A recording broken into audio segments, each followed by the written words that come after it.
Right, so I promised I would do a little bit of an overview of what we couldn't get through in class.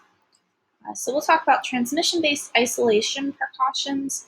This is how we seclude patients to protect other patients as well as ourselves as healthcare providers. So especially for the diseases that are communicable, meaning that they can spread really easily from one person to another, um, we like to identify those patients and be able to put them into the isolation rooms where they have their own room. Okay? So when we talk about um, how widespread a disease has been, okay, I posted the video on the difference between like an outbreak, an epidemic, and a pandemic.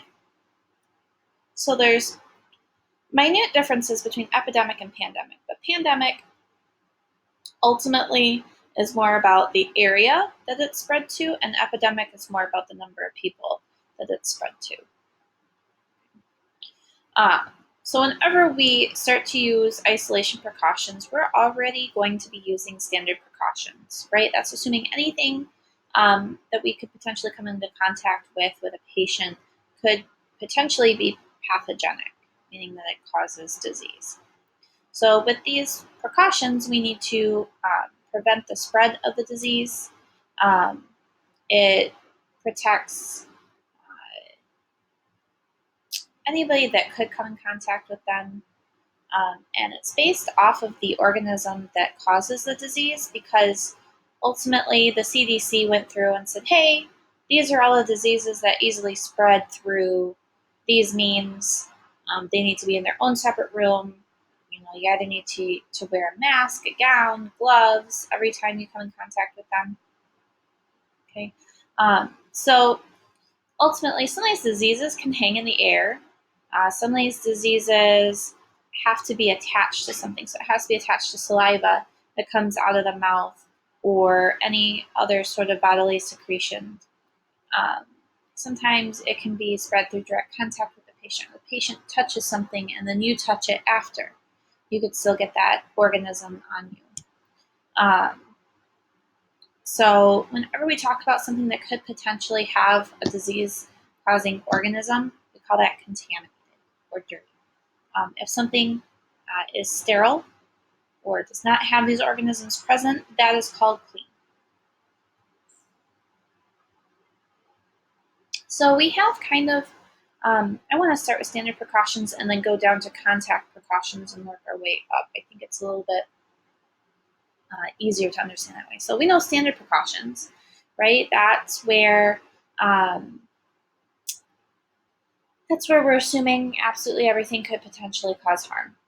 Okay, but I'm not going in there in a hazmat suit with a respirator, right? This is just kind of our baseline that we will always use. Okay, contact precautions. This is if you have to come in direct contact with the patient, right? Or you touch something that the patient touched. Okay, this should always be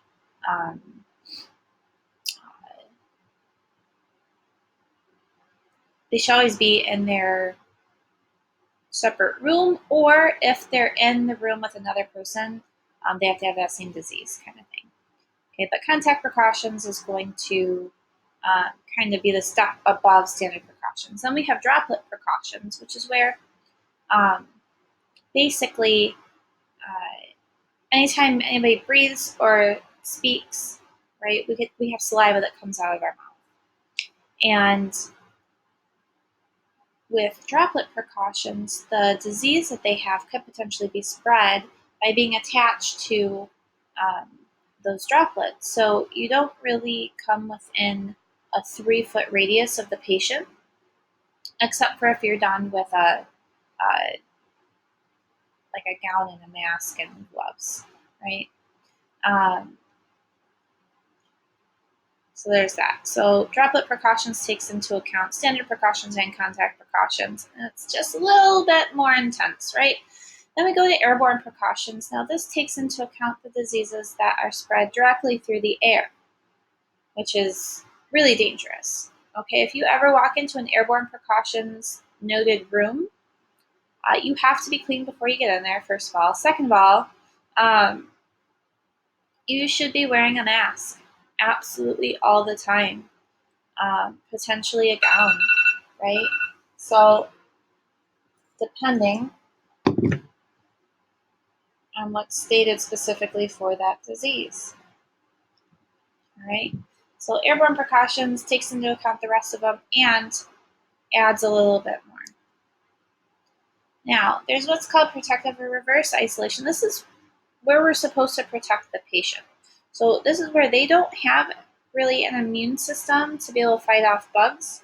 So we have to make sure that they don't come into contact with them. These are for patients that have like AIDS, HIV. They could be going through cancer treatment. They could be malnourished. Some way, somehow, their body is damaged to the point where they don't have an active immune system. Okay. And when we do this, the room has to be completely sterilized before the patient goes there, and then has to be routinely decontaminated while they're there. Anybody that walks into that room, depending on the level of reverse isolation, has to go through a procedure where they decontaminate themselves. Okay, in extreme cases, they'll have to actually put on like a clean suit and go through an anti-room that would decontaminate their body as a whole before they can go in. But these rooms generally will have special filters on the air that goes into that room so that they can trap all those potentially airborne precaution diseases before they actually hit the room. Okay. So make sure you understand the differences between standard, contact, droplet, and airborne precautions. Make sure you know